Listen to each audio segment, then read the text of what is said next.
नमस्कार, वंदे मातरम। मैं सोनू सिंह यादव। देखिए, हम लोग बहुत कम उम्र में यानी 12th के बाद हम लोग छात्र राजनीति में काफ़ी सक्रिय रहे। कॉलेज में, यूनिवर्सिटी में और इंटर के पहले भी गांव में जब इलेक्शन वगैरह होता था तो बहुत इंटरेस्टेड हम लोग रहते थे। जब बच्चे थे तब भी, क्योंकि हमारे पिताजी से मिलने लीडर लोग आते थे तो एक जुनून उमंग तो बचपन से ही रहा है। बट 12th के बाद काफ़ी एक्टिव रहे हम लोग। 2014-15 के बाद 19-20 तक छात्र राजनीति में बहुत सक्रिय रहे और बहुत कुछ सीखने को हम लोगों को मिला भी। उस समय हम लोग 4-5 साल जो कॉलेज के टाइम जो छात्र राजनीति में हम लोगों ने दिया, उसमें हम लोगों ने कुछ दिन राइट विंग में रहे। बहुत समय तक हम लोग लेफ्ट विचारधारा के साथी के साथ भी हम लोगों ने काम किया। बाद में डेमोक्रेटिक सोशलिज्म की बात करने वाले लोगों के साथ भी हम रहे हैं। और छात्र जीवन में वामपंथ के बारे में समझने के लिए, सीखने के लिए, वामपंथ के बारे में अनुभव हम लोगों को मिला। वामपंथ क्या है, बाद में फिर सोशल सेट के माध्यम से भी उनके बारे में पढ़ने को मिला। वामपंथ जो है वो बदलाव, बहुत जल्दी बदलाव चाहता है। क्रांति सोच उनके अंदर बहुत ज्यादा होता है। थोड़े से रिबलेशन टाइप के होते हैं। बहुत जगह तो वामपंथ का आंदोलन हिंसक हुआ है। वामपंथ के बारे में जहां तक पढ़ने को मिला, देखने को मिला, सीखने को मिला, वामपंथ के जो लक्ष्य है ना, मुझे लगता है वो सब काल्पनिक है। जो मार्क्स ने, जो लेनिन ने जो सपना दिखाया है वो 100% सफल हो ही नहीं सकता है। मुझे ऐसा लगता है। कल्पना कर सकते हैं आप उसके बारे में कि ऐसा हो जाएगा तो बहुत अच्छा हो जाएगा, बट वो संभव नहीं है। 100% इक्वलिटी आ जाएगा तो समाज का जो सिस्टम है ना, वो ध्वस्त हो जाएगा। और समाज और देश सब सिस्टम से चलता है। क्लास जरूरी है इसमें। आपका मेरिट के अनुसार, आपके कर्म के अनुसार क्लास जरूरी है। 100% इक्वलिटी संभव ही नहीं है। क्या एक MBBS डॉक्टर का फीस और एक मजदूर का फीस बराबर हो सकता है? नहीं हो सकता है। कर्म के अनुसार ही आपका फीस होगा, आपका मजदूरी होगा। तो हर व्यक्ति का अलग अलग मेरिट है। हर व्यक्ति अलग अलग कर्म कर रहा है, तो सबका अलग अलग क्लास है। लेकिन मार्क्स तो कहता है इक्वलिटी, ऑल आर इक्वल। कैसे हो सकता है? एक घर में अगर 4 भाई है, चारों भाई में बराबरी हो सकता है? नहीं हो सकता है। भगवान चारों को बराबर बनाया है? नहीं बनाया है। चारों भाई में कोई भाई बहुत आगे बढ़ जाता है, कोई भाई पीछे रह जाता है। तो जब एक घर में बराबरी नहीं है तो पूरा दुनिया में बराबरी के बारे में कल्पना करना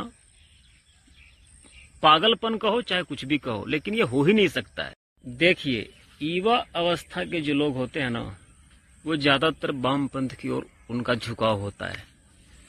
क्योंकि युवा अवस्था के लोगों को क्रांति वाला सोच होता है। बहुत जल्दी बदलाव करना चाहता है, सिस्टम बदलना चाहता है। इस तरह का सोच होता है। क्रांति से भरा हुआ रहता है। नहीं, बदलाव कर देना है, एकदम चेंज चाहिए, समाज में ऐसा होना चाहिए, वैसा होना चाहिए। ये युवा अवस्था के जो छात्र नेता जो होते हैं, युवा नेता होते हैं, उनका ऐसा सोच होता है। तो वो वामपंथ की ओर उसका झुकाव होता है। वो केवल आपको सवाल पे सवाल करेगा। देश में गरीबी क्यों है, देश में बेरोजगारी क्यों है, देश में ये क्यों है, समाज में वो क्यों है। ऐसा जो है ना, केवल सवाल करेगा वो युवा लोग। उसका हल के बारे में, उसका सोल्यूशन के बारे में उससे पूछोगे तो उसके पास जवाब नहीं मिलेगा। युवा को छोड़ दीजिए आप। जो वामपंथी जो हमारे मित्र हैं, जो ओवर एज हो गया, 40 साल, 45 साल, 50, 60, 65, उनसे भी अगर बात करोगे तो वो भी केवल समस्या देश में गिनाएगा, समाज में ये समस्या है, देश में ये समस्या है। आप उनसे पूछोगे ना इसका सोल्यूशन क्या है, तो वो नहीं बताएगा। फिर वो बोलेगा जो देश के जो पीएम है, देश में जो रूलिंग पार्टी है, वो ठीक करे। अरे बताइए भैया, अब बात बताओगे ना कैसे ठीक होगा? उनके पास सोल्यूशन का कोई मतलब सिस्टम नहीं है। केवल सवाल करना, बगावत करना, सड़क जाम करना, आंदोलन करना, इन लोगों का काम है बस। वामपंथी लोग केवल सवाल करेंगे, सवाल पे सवाल, और खुद को बहुत ज्यादा विद्वान समझते हैं ये लोग। इनके मन में 10 ठो सवाल है तो ये खुद को विद्वान समझते हैं। हम लोग भी जानते हैं कि हर देश में समस्या है, हर समाज में समस्या है। तो भैया समस्या का क्या सोल्यूशन है, कैसे निदान होगा? वामपंथी मित्र तो समस्या गिनाते हैं, समस्या के बारे में सवाल करते हैं, लेकिन उनसे पूछो कि कैसे ठीक होगा, उनके पास जवाब नहीं होता है। सच्चाई यही है। खैर जो भी है, वामपंथियों के साथ ज्यादा चर्चा करोगे, ज्यादा डिबेट करोगे, ज्यादा संवाद करोगे तो वो बहस करने लगेगा। इसलिए इन लोगों के साथ बहस करके अपना समय खराब करना, मुझे लगता है ये सब मूर्खपना है। इन लोगों से बात ही करना मूर्खपना है। ये लोग आपकी बात को मानेगा ही नहीं, ये केवल अपनी बात पास करेंगे ये लोग। देखो यार, मैं तो वामपंथियों से बहुत कम बात करता हूँ। जो बगावती जिनका सोच होता है ना, इन लोगों से मैं बहुत कम बात करता हूँ, लिमिट में बात करता हूँ। एक राष्ट्रवादी चिंतक थे, राष्ट्रवादी दार्शनिक थे, मैं उनका नाम नहीं लूंगा, लेकिन उनका एक कथन है। उन्होंने कहा था अगर कोई इंसान 17-18 साल की उम्र से अगर 30 साल के बीच में अगर वामपंथी है तो वो ठीक है। ये ऐसा उम्र होता है कि लोग सवाल करते हैं, क्रांति सोच होता है। लेकिन अगर 30 साल के बाद भी वो वामपंथी मतलब सोच का है तो वो महामूर्ख है, उसको राजनीति करने नहीं आता है।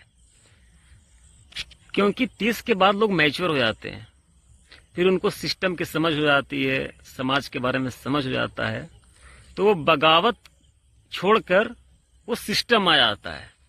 लेकिन अगर बूढ़ा होकर भी अगर वो बगावती सोच का है तो वो महामूर्ख है।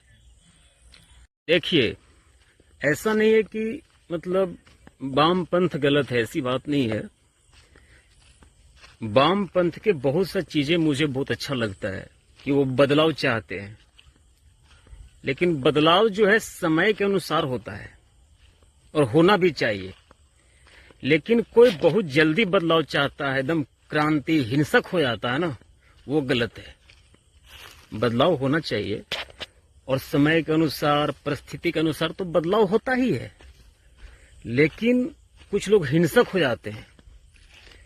वैसे वामपंथी ठीक नहीं है, वैसे वामपंथियों को मैं ठीक नहीं मानता हूं, जो हिंसक हो जाते हैं, जो केवल सवाल पे सवाल और बहस करना बिना मतलब के, ऐसे वामपंथी ठीक नहीं है। बाकी समय के अनुसार तो बदलाव होगा ही, ये तो संसार का नियम है।